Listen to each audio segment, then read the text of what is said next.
Good evening. These are the stories making the headlines in the Hot 7 Nightly News. Senator Eualdus Raymond defends the borrowing for the HIA redevelopment while an independent senator questions the price tag. The National Council on Public Transportation confirms that it won't be receiving any rebate checks before Christmas.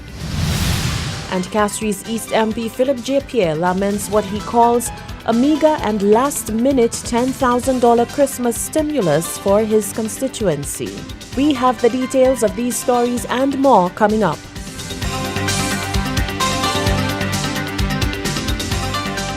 This is the Hot 7 Nightly News with Lovelace and Amy Joseph.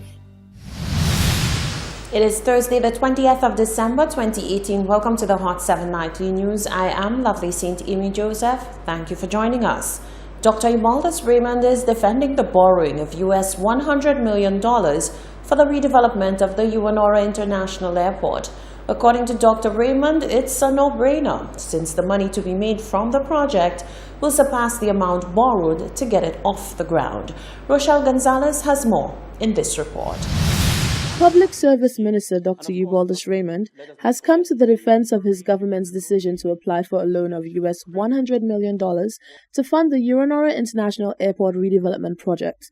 Speaking to members of the press on Thursday morning, Dr. Raymond said the island stands to benefit greatly from the HIA redevelopment. Dr. Raymond said although he is aware of the concerns raised about the amount required to achieve the feat, he would like to assure all those concerned that the amount will not be putting any pressure on the existing debt servicing of the government. It is a guarantee that the government is taking on behalf of SLASPA, St. Lucia Airport and Seaport Authority, whereas it will add to the debt stock, but it will not add to the debt servicing. What I mean by that, the government has already allocated $35 per passenger to undertake that the financing of this borrowing. So SLASPA would be the one that will be operating the HIA, as opposed to the previous arrangements of the last administration, whereby they were actually giving up the operations of our airport for 30 years. The senator went on to say that the government believes St. Lucians are more than capable of handling their own affairs where the international airport is concerned.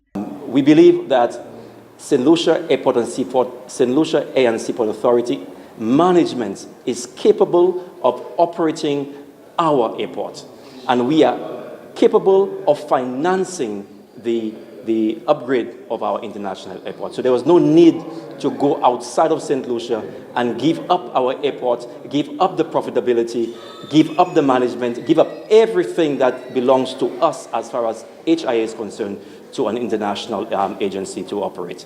So we believe it is prudent on behalf of the government to have taken this course of action. With over 400,000 passengers passing through the airport per annum, Dr. Raymond said it is important that the government undertakes this upgrade. The upgrade is required because we need to be able to meet international standards, international regulations, I should say, because you have the current situation at HIA where you have the crossing of inbound and outbound passengers. It is not something that should happen at international airports. The redevelopment project will include the construction of a new terminal building to handle the expected tourism growth. Reporting for Hot 7 News, I'm Rochelle Gonzalez. Meanwhile, Independent Senator Mauricia Thomas Francis is questioning the government's decision to borrow the US $100 million to fund the HIA redevelopment. Thomas Francis says while she understands the need for redevelopment, the government needs to make clear why they need this particular amount. An independent senator has vowed to be the voice of the people by questioning the government of St. Lucia about the decision to borrow a staggering US $100 million to undertake the Uwanora International Airport redevelopment project. Mauricia Thomas Francis says there is no doubt that the airport is in dire need of a facelift. However, the government of St. Lucia has a lot of explaining to do to justify placing the country in such substantial debt for this venture. We have positioned St. Lucia as a high-end destination. And based on my experience traveling through that airport, most times you experience congestion, which is not a good experience for visitors and residents alike. You have a situation where when it rains, you have to walk from the aircraft. You get wet while you walk in to get into the terminal, and of course when you're leaving the island as well. So I think it is necessary. What I'm concerned about is whether the quantum which we are borrowing, which is 270 million EC dollars, is necessary. Thomas Francis said she needs to understand the rationale behind the decision, and she is hoping to get a clearer picture from the leader of government business at Thursday's Senate discussions. The island, she said, is not in the most financially stable position to take such risks without extreme diligence and planning. How did we arrive at 270 million EC dollars? What were the considerations? What exactly are we building? Are there plans available that one can view? Is there a model? Because a project of that magnitude would probably require a model where the public can go and have a look to know exactly what we are really investing that amount of money in. As we would appreciate, St. Lucia is a small, vulnerable state, vulnerable to the vagaries of what happens in the international market, environmental risk, market risk, financial risk, and a whole number of risks. So we need to understand, once we undertake that level of borrowing, that we have the comfort that we can afford to pay. The senator said whilst it is clear that there is money to be made from the project, a fallback plan is a must, and so it is vital that all bases are covered before making such a decision. Yes, I understand that there is an income stream via the airport tax which will be used to service the loan. However, we have to manage the what if. We are operating with an industry. We can say it is a mono industry because all our sub-industries feed from the tourism industry. So if we have a crisis as we experienced in 2008, the financial crisis of 2008, and the 9/11 crisis, and even the oil crisis that we experienced some time ago, it puts significant pressure on our fiscal position. So we need to understand if we experience a similar crisis, what are the mitigants? Do we have sufficient accommodation to ensure that we are able to service the loan if we fall short on the revenue that's being generated on the airport? So these are some of the questions that I'm going to be asking. Thomas Francis is also concerned about the competitive bidding process and whether the government got the best bidding price as well as the most experienced contractors working on the project. She said her role to speak up for the people and get answers from the government is one which she takes seriously and that she will keep pressing until the answers are provided. Reporting for Hot 7 News, I am Rochelle Gonzalez. Thank you, Rochelle. In other news, opposition leader Philip J. Pierre is expressing disappointment in the sum of money allocated to him by the government of St. Lucia to cover works in his constituency for the Christmas period. Pierre says $10,000 to cover the island's third largest constituency is absurd. However, he says he will accept for the good of his constituents.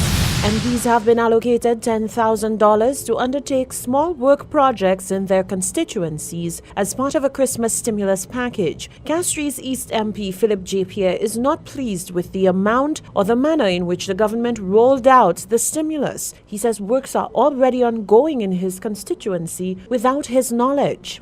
I want to deal with that argument that used by the government, oh, you all did the same thing too. You know, this is a bizarre argument. First of all, it's not true. And secondly, the public of St. Lucia voted the Labour Party government out of power. And I don't think the Elected Party understand that. We may not agree with it, but the public were dissatisfied with us and they voted us out. So if they voted us out for doing something wrong, why follow the same thing? So this argument about you did it too is an argument the government uses very frequently, and they use it, they just dismiss it in their normal spite. And the word you like, vindictiveness. They use it in that manner. But we are saying that is wrong. I do not represent Labour Party people in Castries East. I represent the people of Castries East. And in the constituency, you have 11,000 voters. And about 19 or 18,000 residents. With you give me on Tuesday, 1 week before the Christmas holiday, you allow me expenditure of $10,000. On behalf of the citizens of the constituency, I will accept it, just on their behalf, because I know that I know my Christmas hampers, etc., will not be able to suffice. So on their behalf, I humbly accept it. But I say to the government, this is wrong. After 20 years as an elected MP, Pierre laments that he has very limited power to make a meaningful contribution to the lives of constituents due to bureaucracy and red tape. Before, we used to be able to recommend street lights. Now you have to go to the Ministry of Infrastructure. I cannot get a drain done in my constituency if I do not get approval or if I don't go on my knees to the Ministry of Infrastructure. So, I'm leader of the opposition and the parliamentary rep for 20 years in a constituency. I lead 37,000 people in the country. I am the leader of the party, and then I can do nothing for the people who elected me unless I beg or I write some ministry, and sometimes some minister wasn't even elected. Pierre says the perception that MPs have unlimited funds to undertake work in their constituencies is far from the truth. An elected MP, in fact, receives $5,000 monthly to run a constituency office, and that includes the administrative costs for running the office. Now, the Public Service Minister is refusing to directly answer questions posed to him regarding whether Castries East MP Philip J. Pierre was allocated less funds than were allocated to members of the UWP government for their constituencies. Dr. Euwaldus Raymond says whilst in power, the SLP government did the very same. Rochelle Gonzalez reports. The question was posed to Public Service Minister Dr. Euwaldus Raymond on Thursday morning, asking him whether there was any truth to claims that the opposition leader, who is also the parliamentary representative for Castries East, Philip J. Pierre, received less funds than other parliamentary reps to undertake works within his constituency. The question was asked after Pierre revealed that he had only received the sum of $10,000 to pay for works throughout his entire constituency. Whilst the minister's response was less than direct, he clung to the point that this was an act which began with the St. Lucia Labour Party. This is a consistent behavior with the opposition constituencies. This is exactly what the current opposition did when they were in government. In fact, it's my understanding they actually gave less to the opposition constituencies when they were in government. So it's a very consistent and unfortunate and consistent behavior of government. So are you confirming that it is true that the other constituencies did receive more than 10,000? No, I'm saying that when the Labour Party was in government, they provided less to the opposition constituencies. And I'm saying that this time around, we are providing more to the opposition constituencies. Okay, but at the end of the day, was more than 10,000 allocated to other constituencies? You mean? Because the Castries we are being very consistent. That's what I'm saying. We are being consistent that when the Labour Party was in government, they provided more monies to sitting MPs constituencies, and they provided less monies to the opposition's MPs. I'm saying to some extent we are being consistent, but more is being provided to the opposition MPs this time around. Castries East is the third largest constituency in St. Lucia. Reporting for Hot 7 News, I'm Rochelle Gonzalez. Thank you, Rochelle. This is the Hot 7 TV Nightly News. Still to come, the NCOPT expresses little optimism over receiving the rebate for minibus owners this Christmas.